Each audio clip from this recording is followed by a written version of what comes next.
Mas vamos falar um pouquinho de vida fora da Terra. Tem muito, assim como os terraplanistas, os ufólogos também são muito organizados. Eu nem sei qual grupo é mais agressivo do que o outro. Eu presumo que os ufólogos são mais antigos, a expressão... Porque terraplanista, você falou em 1950, se eu não me engano? Mas eu tenho ouvido, assim, tem se tornado mais popular a discussão agora. Mas os ufólogos, desde que eu era criança, sempre saiu no Fantástico um negócio lá, e depois veio o negócio do ET de Varginha, né? E tudo. O que você diz um pouquinho assim, cientificamente, falando uma boa, cientificamente? O universo, nós temos aí com... Nós temos o quê? Pelo menos uns 200 bilhões de galáxias? Hoje a conta é que tenha 3 trilhões de galáxias. 3 trilhões. Cada galáxia... Aí pode pôr umas 200 milhões de estrelas. Então, ou seja, o número de estrelas seria 200 bilhões vezes... 3 trilhões. 3 trilhões. Seria um número que não dá nem para você medir. Não dá para medir. E lembrando que provavelmente a maior parte, se não uma parte considerável dessas estrelas é um Sol como o nosso, tendo planetas em torno. Aí não. Mas aí eu explico. Tá, mas muitos deles podem ser um sistema solar. Pode ser. Pode ser um sistema solar. Aí você explica essa questão, tá? Que o Sol é uma estrela com um sistema solar. Então a gente pode tentar imaginar o número de planetas que há no universo. Essa que é a conta que eu quero chegar. Tá. Eu estou fazendo uma pergunta nem teológica, nem científica, uma pergunta que o pessoal faz. Só a Terra seria habitada em toda essa vastidão? Ou a gente pode... cientificamente, não, pelo menos conjecturar a possibilidade de vida inteligente em outros planetas, ou vida, de alguma maneira. Então vamos lá. Vida de alguma maneira. Então aí é legal da gente separar, né? Mas corrija a questão, então, vamos falar da estrela. Pô, eu tenho uma apresentação no teatro, você está convidado aí em São Paulo, chama Será que Estamos Sozinhos? Onde eu faço uma passagem que começa desde lá do século V a.C. até hoje, essa discussão sobre vida fora da Terra e vida inteligente. Vida fora da Terra tá cheio. Até aqui no Sistema Solar deve ter micro-organismos e tudo mais. Está comprovado isso? Porque eu ouvi falar, eu ouvi falar que não é uma coisa muito... Não está comprovado, mas a gente tem grandes indícios que pode ser que tenha. Então por isso que a gente está mandando sondas para Encélado, para a Europa, que são luas que têm oceanos e que muito provavelmente tem os elementos químicos ali que são para formar a vida. Então vida microscópica, micro-organismos que não é inteligente, isso deve estar cheio. Vida inteligente. Aí vamos lá. Aí eu tenho minha fé. Sérgio Sacani, no Rodrigo Silva Arqueologia, admitiu que ele tem fé. Eu tenho fé. A minha fé é que não existe... Desculpa te interromper, sabe que tem um livro muito interessante em que creem os que não creem. Aí, ó. Muito interessante esse. Esse sou eu. É só eu. Em que creem os que não creem. Eu acredito que não exista vida inteligente em outro lugar do universo. Você crê que não existe? Que não existe. Tá. Que não existe, que não nos visita e que nem está entre nós. Porque tem alguns que acham que os ETs já vivem aqui entre a gente. Como é que são aqueles que acham dos reptilianos e tudo mais. Então vamos lá. Primeiro é o seguinte, a vida como a gente conhece, que é essa aqui nossa, né? Para ela existir, é uma confluência de muitas variáveis que a gente ainda não sabe nem quantas são. Então, vamos lá, ó. Precisa ter uma estrela parecida com o Sol, que talvez não seja a maioria do universo. O Sol tem uma característica muito interessante, que ele é uma estrela sozinha. A maior parte das estrelas do universo são sistemas duplos ou trios de estrela, onde a vida seria praticamente impossível. Então só aí você já corta um monte. Tem que ser uma estrela que seja da mesma característica do Sol ou parecida. Que tem que ter um planeta rochoso, porque não é qualquer planeta também, que tem atmosfera, com a proporção correta de gases, com água em estado líquido na superfície, com uma lua grande, porque a nossa lua é a maior lua proporcional ao planeta no sistema solar. Isso é muito importante. Ganimedes seria muito menor do que... Ganimedes é a maior lua do sistema solar, só que ela é muito menor do que Júpiter. Entendi. Por isso que eu ia falar, proporção a Júpiter, ela é pequenininha. É pequenininha. Entendi. A nossa lua, proporcionalmente à Terra, é uma lua muito grande. Você tem que ter vários planetas, você tem que ter um planeta grande igual Júpiter. E ó, não falei nada, só que eu já falei umas 10 variáveis. A gravidade tem que ser um ponto para não esmagar o... A gravidade tem que estar no ponto certo, aí vamos lá. Tem que ter vulcanismo, tem que ter tectonismo, porque senão você não tem reciclagem de nutrientes no planeta, então você não traz elementos ricos em minerais do manto para a superfície, você não cria o ciclo do carbono, que a gente chama, que é super importante para a vida inteligente se desenvolver. Você tem que ter um tempo para essa vida se desenvolver. Então, quando você começa a colocar todas essas variáveis, aí muita gente fala assim, não pode, cara, porque é infinito. Não é infinito. Porque se você começar a colocar esses números aí, tudo isso vai caindo. Embora sejam 2 trilhões vezes 200 bilhões, primeiro que não é infinito. É um número grande, mas não é infinito. Quando você vai colocando essas variáveis, vai tudo caindo. E coisas que a gente vai descobrindo há pouco tempo. Por exemplo, a gente descobriu agora, bem há pouco tempo, que a nossa Lua, ela teve um campo magnético. E esse campo magnético, ele existiu num momento crucial para que a vida, para chegar até aqui onde a gente chegou, ela passou por vários saltos evolutivos. Então ela começou unicelular, passou para pluricelular. Isso aqui foi um salto evolutivo.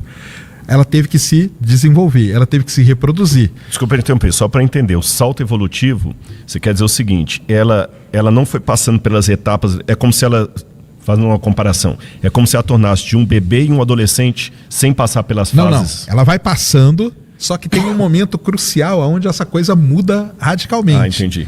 Mas ela vai evoluindo, né? Então ela é unicelular, aí a célula começa a se dividir, a célula começa a se reproduzir e tal, pula para pluricelular. Acontece várias coisas aqui no meio, ela tem um outro salto, depois um outro salto. Esses momentos são cruciais para a vida chegar ao que ela é hoje. E nesses momentos pode ter acontecido muita coisa. Por exemplo, uma explosão de supernova próximo oblitera a vida. Uma explosão de raios gama acaba com a vida. Um asteroide, igual que acabou com os dinossauros, acaba com a vida. Grandes erupções vulcânicas, como aconteceu em Vênus, acaba com a vida. Isso a gente chama de grandes filtros que a vida vai passando. Então, para a gente chegar onde a gente está aqui, nós passamos já por uma grande quantidade de filtros e chegamos até o momento. Será que em outro planeta isso aconteceu também? Matematicamente falando, é muito absurda. É muito, porque são muitas variáveis e a gente nem sabe. Então, por que eu falei do campo magnético da Lua, que é uma coisa que a gente descobriu agora? Mas magnético, só te fazer uma pergunta. Agora vem o lado do religioso. Vai lá. Né, pra gente bater o papo. Você falou que eu também tenho minha fé. Matematicamente falando, é um número muito absurdo de improvável que isso se repetiu em outros cantos do universo. Eu acho que sim.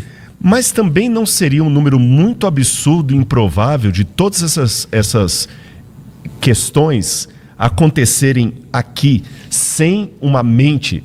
Por isso que eu caio. Você entendeu? Eu sei. Essa dificuldade isso é que todo mundo me pergunta isso aí. Mas aqui não é nem para te provocar, não. É uma dúvida. A gente está batendo um papo como amigo mesmo. Você apresenta com muita honestidade a sua dificuldade em crer.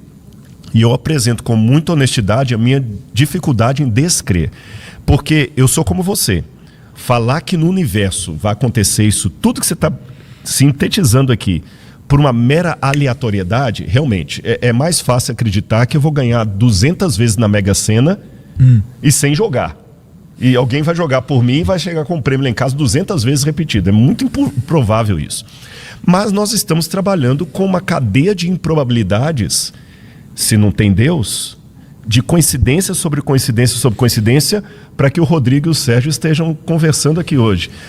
Como é que funciona a sua cabeça que assim, você fala assim, eu não acredito em vida em outros planetas porque, matematicamente falando, é muito improvável que essa coincidência aconteça.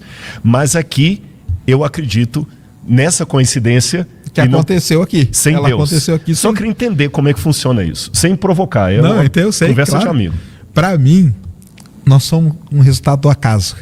Mas aí, por que a coincidência aconteceu aqui e não pode acontecer no outro canto no universo? Então, aí entra nesse lance, que muita gente fala assim, não, cara, mas matematicamente é impossível que não aconteça. Eu até concordo com a pessoa que fala isso, entendeu? É impossível que não aconteça. Né? Tá. Eu até concordo um pouco, a pessoa fala assim, não, estatisticamente falando, entendeu? Pode ser que tenha tal. O problema é que a gente vai descobrindo cada vez mais variáveis que vão somando a essa improbabilidade toda. Mas entendeu? essas variáveis também não somariam a improbabilidade do acaso na nossa vida aqui? Porque quanto mais variáveis você coloca na nossa vida aqui, com certeza, mais também improvável pareça ser que nós somos frutos de uma coincidência. Não sei. Não é. Eu concordo. Eu tô abrindo meu jogo. Por isso que eu falo pra você que muita gente chega pra mim e fala assim, cara, toda vez que você explica esse negócio de vida, você prova pra mim que Deus existe. Não é uma pessoa só que fala, não. Entendeu? Entendi. Eu tava lá em Brasília, Sábado você não quer pregar na igreja aqui, não? De 2.000, pelo menos uns 80 vem falar isso pra mim, entendeu? Eles falam assim, quando você fala isso, você prova pra mim que Deus existe. Muito obrigado. Não, mas não é boa. Eu coloquei pra você numa provocação, uma dúvida. Não, mas é isso que o pessoal fala. Como a gente estava conversando antes, pra mim o universo não tem propósito nenhum, entendeu? E ele tá pouco se lixando se tem vida ou não tem, se criou vida ali ou não tem. E na minha visão, nós somos o mero resultado do acaso, entendeu? Poderia ser que o acaso tivesse acontecido em outro canto do universo, entendeu? Uhum. Aconteceu aqui. Agora, será que num outro canto do universo tem duas pessoas agora conversando e tal? O pessoal fala que estatisticamente isso é impossível e tal, não sei o quê. Agora, pode ser que você tenha até vida. Eu ia perguntar isso, mas às vezes a forma de vida que nós conhecemos não é a única forma de vida. Isso aí. Isso é um ponto. Eu ia perguntar isso, porque às vezes assim, não, você acha que... Eu vou até falar da religião. O anjo, para mim, é uma forma de vida. E a Bíblia fala que os anjos são seres espirituais. O anjo não tem molécula de H2O nem sei como é que eu estou falando aqui. Não é de carne e osso, ele não é de carne e osso, O anjo não tem molécula de H2O, o anjo não tem pulmão, o anjo não precisa de oxigênio, e existe uma vida. Mas ele seria considerado uma vida inteligente? É. Evoluída, inteligente? Biblicamente porque os anjos, Deus dá ordens para eles, até na história bíblica eles participaram do conflito cósmico e tudo mais. O anjo tem vontade própria. Esse é um ponto, pode ser que tenha uma vida diferente, que a gente está usando a nossa régua. Até entre os astrobiólogos é interessante que você pergunta para eles o seguinte: você prefere que se a gente encontrar uma vida, você prefere que ela seja igual a nossa ou diferente? Aí tem alguns que falam, não, é legal que encontre igual, porque aí vai provar que a gente pode estar se encontrar mais uma vida, aí está provado que tem vida no universo inteiro. Acho que era o Carl Sagan que falava, né? Se a gente encontrar evidência de vida lá fora, isso vai ser um caos. Vai ser um caos. Se a gente descobrir que o universo é vazio, é horrível. Mas se descobrir também que tem vida, isso também... Então, a gente não sabe como é que eles vão vir, né? Eu gosto tanto dessa questão que eu fiz um negócio de teatro só sobre isso. Eu vou um dia assistir. E é muito legal, porque eu ponho essas questões assim, eu não quero chegar em resposta nenhuma, mas eu gosto de fazer essa provocação. Essas provocações. Com o pessoal. Agora, por exemplo, se existe, será que eles conseguiriam chegar até aqui? Eu sou cético pelo seguinte, eu imagino que primeiro que eles teriam que ter uma velocidade acima da velocidade da luz. Então. Aí começa, né? Aí a gente começa a ter várias... Vamos pegar qual que é a estrela mais próxima? Alfa Centauro é a mais próxima da nossa, 4,2 anos-luz. Então, se Alfa Centauro, que está aqui, vizinha, 4 anos para chegar à luz aqui e voltar, né? Como é que uma nave... Viria até aqui. Alguém pode não, mas é através de um buraco de minhoca, talvez viesse, mas aí já começa muito a ir para coisa mais mágica. Muito Star Trek. Exatamente. Então a minha visão é essa aí. Eu acho que nós somos um resultado do acaso mesmo, que aconteceu aqui, poderia ter acontecido num outro lugar. Será que aconteceu? Aí o pessoal fala para mim, estatisticamente pode ser, mas aí por isso que eu falei, aí eu tenho a minha crença. Entendeu? A minha crença é que não tem. Mas aí eu tenho até uma pergunta para você. Qual que é a visão se a gente descobre vida em outro lugar do universo? Eu sempre falo uma coisa, vou te falar o que eu falo sempre. Se anunciarem que tem vida em outro lugar do universo, eu acho que acontece algumas coisas na Terra. Um caos social. Com certeza. E imediatamente um caos religioso. Eu sempre falo isso. O pessoal pode ver, em todo lugar eu falo isso. Eu acho que muitas religiões podem ser destruídas, mas muitas outras podem nascer. Entendeu? Religião interplanetária, por exemplo. Imagina a cor de religião que pode nascer sabendo que tem vida em outro lugar. Como que você vê esse... Biblicamente falando, a Bíblia também não tem uma explicitação sobre vida... fora da Terra. Não. Tem um versículo ou outro que eu posso pegar por analogia, mas não é o suficiente para eu fazer uma doutrina. Você entendeu? Porque, até te interrompendo, igual você falou, igual a gente falou da Terra plana estar presente na Bíblia, e você começou falando da ufologia, eu fui ufólogo. Já fui ufólogo. Sei disso. Eu lembro isso lá no Flow, a primeira vez que Não, você não era mais, mas você tinha sido. E tem a ufologia bíblica. tem a galera que estuda. Sim, o a Van Bíblia, Daniken. O Eric Van Daniken, que ficou famoso, que era os deuses astronautas. Ele pega a Bíblia o tempo todo ali para falar. Exatamente, porque eles pegam passagens da Bíblia e falam que aquilo ali eram experiências ufológicas. A mais famosa de todas elas é a aparição de Fátima. Uhum. Aí não está na Bíblia, mas é uma experiência religiosa. Né? Para muita, não está na Bíblia, né? Para muita gente, as meninas, né? A Lúcia, não, eram 2 meninas e um menino. Jacinta, Francisco e Lúcia. O que eles tiveram ali foi uma experiência ufológica. Não foi nada, a não ser Nossa Senhora, né? Que apareceu e tal, se não me engano. Aí, por exemplo... O sol... Exato, isso. E isso não está na Bíblia, mas na Bíblia os ufólogos pegam várias passagens e que eles interpretam, aí entra a interpretação de novo, que a gente falou da Terra plana, e eles interpretam aquilo ali como sendo coisas ufológicas. Por exemplo, tem muita gente que fala que os anjos seriam alienígenas. Quando fala em Ezequiel daquelas rodas que rodam no trono de Deus, eram os deuses astronautas, falam muito sobre isso. Só que ele tem muitos erros primários, até quando ele interpreta a cultura asteca, lá do México e tudo mais. Eu posso até falar um pouquinho depois algumas coisas bíblicas nesse sentido, mas eu queria uma pergunta nesse meio aqui. O que fez você deixar de ser ufólogo? Qual foi o start que você falou assim, peraí, isso aqui não dá certo?